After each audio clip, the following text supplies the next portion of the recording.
10 बच्चे को बुलाया, 1 घंटा पढ़ा, 3 पारे एक बच्चे ने, कितने कुरान का सवाब मिला? मिला 1 कुरान का। मगर ये आधे घंटे में 1 आयत की तफसीर समझा दी, कितने कुरान का सवाब मिला? 10 कुरान का।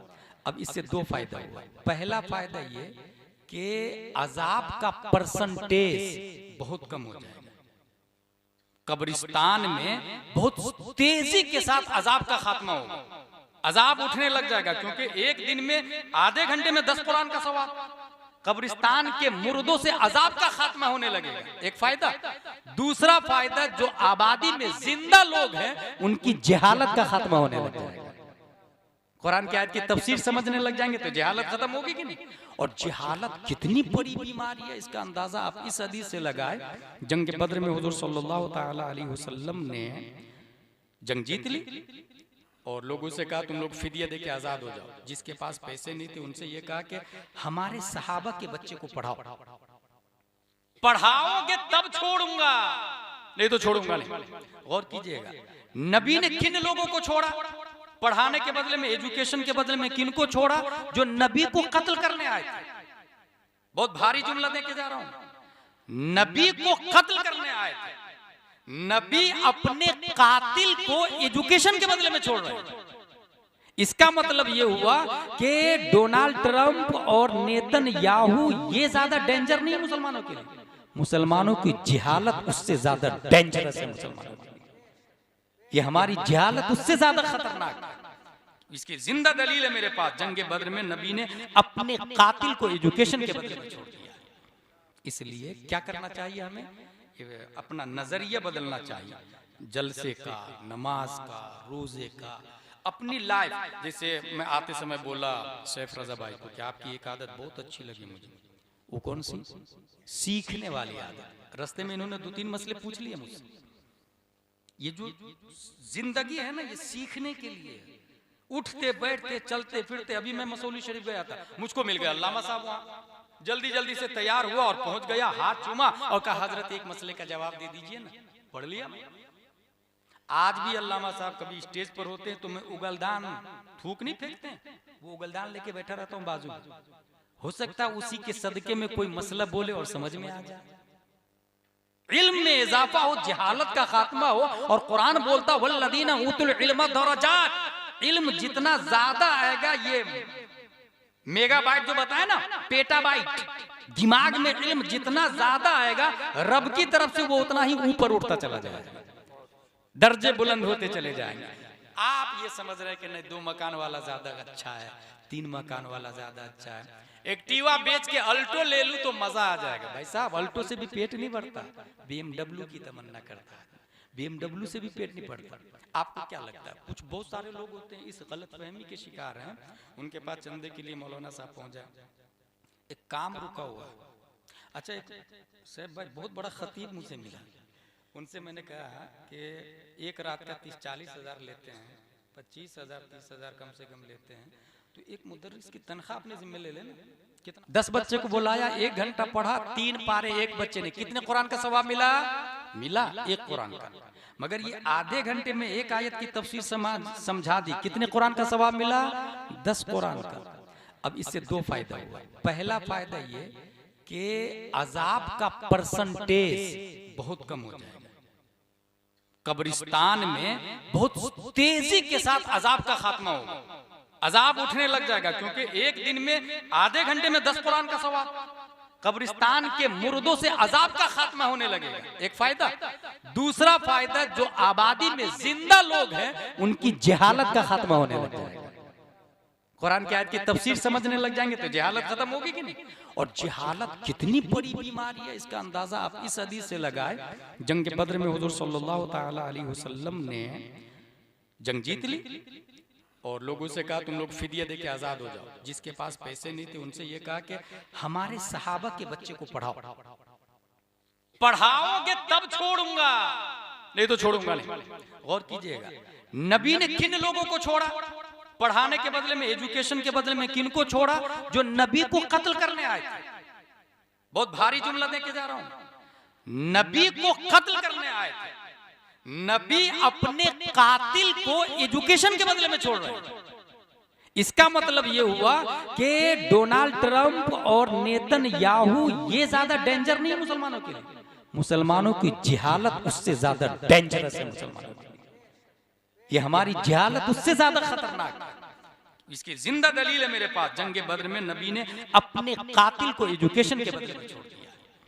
इसलिए क्या करना चाहिए हमें, अपना नजरिया बदलना चाहिए, जलसे का, नमाज का, रोजे का, अपनी लाइफ।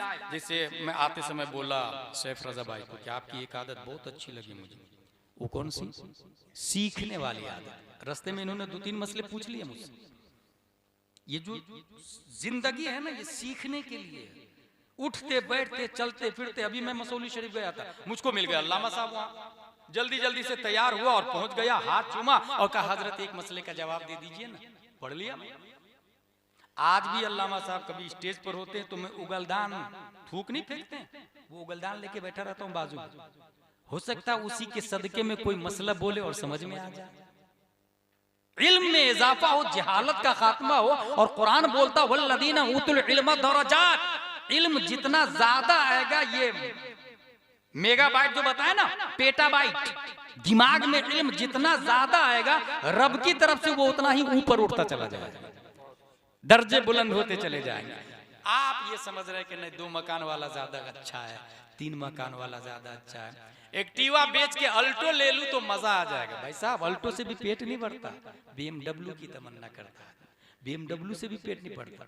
आपको क्या लगता है, कुछ बहुत सारे लोग होते हैं इस गलतफहमी के शिकार हैं, उनके पास चंदे के लिए मौलाना साहब पहुंचा, एक काम रुका हुआ। अच्छा साहब भाई बहुत बड़ा खतीब मुझसे मिला, उनसे मैंने कहा कि एक रात का 30-40 हज़ार लेते हैं, 25,000 30,000 कम से कम लेते हैं, तो एक मुदर्रिस की तनख्वाह अपने जिम्मे ले लेना, कितना आसान तरीका देगा। अशरफिया में एक मुदर्रिस, जामियातुर रज़ा में एक मुदर्रिस, तनख्वाह 20-30 प्राइवेट में, महीने में एक तनख्वाह देंगे, एक प्रोग्राम के नजराने से एक तनख्वाह हो गई। और आप अगर 15 प्रोग्राम भी करते हैं तो एक प्रोग्राम से वो जितने बच्चे को पढ़ाएंगे उसका सवाब आपको मिलता रहेगा। जितने बच्चे पढ़ेंगे, आपको टाइम नहीं पढ़ाने का ना, मत पढ़ाएं, गोया आप पैसे दे करके खुद पढ़ा भी रहे हैं और तकरीर भी कर रहे हैं, एक वक्त में 2 काम कर रहे हैं। जानते वो खतीब साहब क्या बोलते हैं, एक काम है बस अजहरी साहब, वो काम हो जाए बिल्कुल शुरू कर दूंगा। मैंने कहा काम कौन सा है, बोले वो हीरा है दिल्ली में, 7 लोग हैं और नासा कंपनी का आदमी चेक करने वाला आने वाला है चेक करने के लिए, और 3-3 लाख रुपया मांगा है 7 लोग से। मैंने कहा ला हौला वला कुव्वता इल्ला बिल्लाह, इतना भी शोर नहीं, उसका चेक कराना हम पे कहां से वाजिब है। वो सोना है कि हीरा है कि पत्थर है, लात मारे ना उसको। वो आएगा नासा वाला 3 लाख पहले लेगा, फिर आएगा चेक करेगा। ये हिर्स और लालच जाहिल के अंदर होती, खतीबों के अंदर है, खतीबों के अंदर भाई। वो मैं ये कह रहा था कि अवाम में चंदा करने के लिए आप जाएं और उससे कहे कि चंदा दे दो, बस एक काम हो जाए ना, बिल्कुल हर महीने 1000 रुपया। जो आदमी 1000 से 10 रुपया नहीं दे रहा, गौर से सुनिएगा मेरी बात, पहचान बता रहा हूं, नफ्स और रूह कौन है, हाकिम बॉडी का। जो आदमी 1000 में से 10,000 रुपया हर महीने नहीं दे रहा, वो 1 लाख में से 1000 भी नहीं दे, क्योंकि माइंड एक है, खजाना वहीं रहेगा जहां आज है, हाकिम वही रहेगा जो आज है। बस हिर्स, ये जो लालच है ये तो और बढ़ता चला जाएगा, हिर्स बढ़ता चला जाएगा, लालच बढ़ती चली जाएगी। क्या आपको पता नहीं, एक आदमी ऐसा था, अगर आप ही को पूरा रामपुर दे देना तो सोचेंगे आप दिल्ली भी मिल जाए ना मजा आ जाए। अच्छा पूरा इंडिया मिल जाए तो सोचेंगे पाक भी मिल जाए तो मजा आ जाए। एक आदमी को पूरी दुनिया मिल गई, वो सोचा आसमान का भी हाकिम बन जाऊं तो मजा आ जाएगा, उसको फिरौन कहते हैं। समझ में आ रही? इसका मतलब ये है कि जितना कम हो उतना ही अफजल आला है। कसरते माल की बुनियाद पर इंसान अच्छा नहीं है। मैं बुखारी शरीफ लेकर के आया हूं, मगर खोलूंगा नहीं, मैं मेरे पास टाइम भी नहीं इतना, मैं अपनी गुफ्तगू खत्म कर रहा हूं। लेकिन बुखारी शरीफ में भी और कुरान शरीफ में भी आया, व अंतुमुल अअलौन इन कुंतुम मुमिनीन खैरुकुम मन तअल्लमल कुरान व अल्लमहु। तुम में से सबसे अफजल व आला वो आदमी है जो कुरान पढ़ता, पढ़ाता, अमल करता, दूसरों को दावत देता। अब दुनिया का मिलियनेर बिलियनेर बिल गेट्स एक तरफ, मगर रामपुर का एक आदमी जो कुरान पढ़ता और पढ़ाता है वो हजारों बिल गेट्स पर अकेले भारी नजर आए। सुभान अल्लाह, सुभान अल्लाह। बहुत बहुत अच्छे, जिंदाबाद, बहुत सुभान अल्लाह। ये बात हो गई मेरी पूरी। हुवल्लज़ी खलक़कुम मिन तुराब, अल्लाह ने मिट्टी से बनाया। ये एक मुल्क है, रूह और नफ्स दोनों लड़ते हैं और इलेक्शन में कभी नफ्स भी जीत जाता है, कभी रूह भी जीत जाती है। अच्छा, हो सकता है आपको पहचानने में तकलीफ हो तो एक मिसाल देके चला जाऊं। करबला में इब्ने साद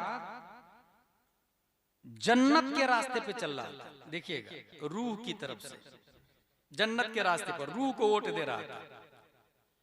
अचानक खत आया इब्ने जियाद का, बोले वो शाह रोम में नहीं जाना है रोमियों से लड़ने के लिए, तुम है ना इमाम हुसैन का कत्ल करो इधर आके करबला। उसने कहा नहीं नहीं, मैं इतना गंदा काम नहीं करता। कहा सोच ले, रय की हुकूमत मिल जाएगी। गौर कीजिएगा, यानी रय का मालिक तुमको, जैसे रामपुर का मालिक तुमको बना दिया, यूपी का मालिक तुमको बना दिया, इस टाइप से रय का हाकिम तुम बन जाओगे। उसने सोचा रात भर फैसला करूंगा। रात भर इलेक्शन हुआ, नफ्स ने कहा छोड़ दे, रय की हुकूमत ले ले। रूह ने कहा नहीं, रय की हुकूमत नहीं चाहिए, मैं इमाम हुसैन के साथ में रहूंगा।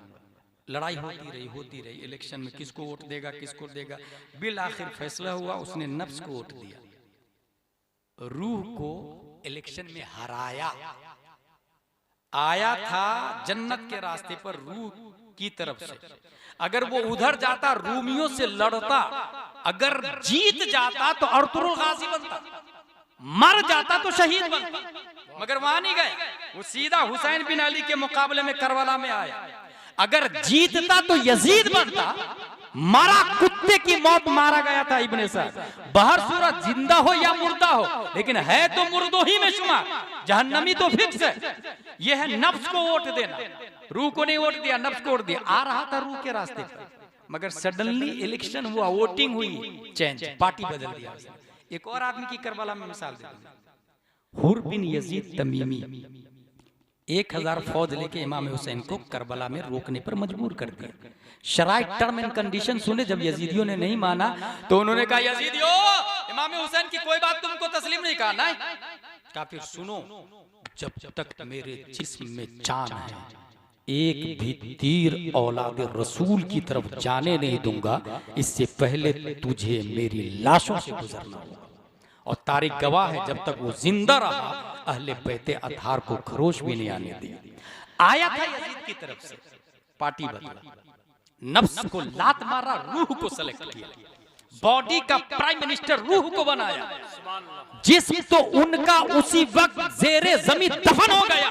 मगर आज भी कुरान बोल रहा है, वला तहसबन्नल्लज़ीना क़ुतिलू फी सबीलिल्लाहि अमवाता बल अहयाउन इंदा रब्बिहिम युरज़क़ून। हुर जैसे हजारों लोग जो रब की राह में शहीद हुए, वो खाते भी है, पीते भी है, और वो दुनिया के सामने दुनिया वाले जिंदा रहते हैं। हुर जैसे लोग रब की बारगाह में जिंदा है।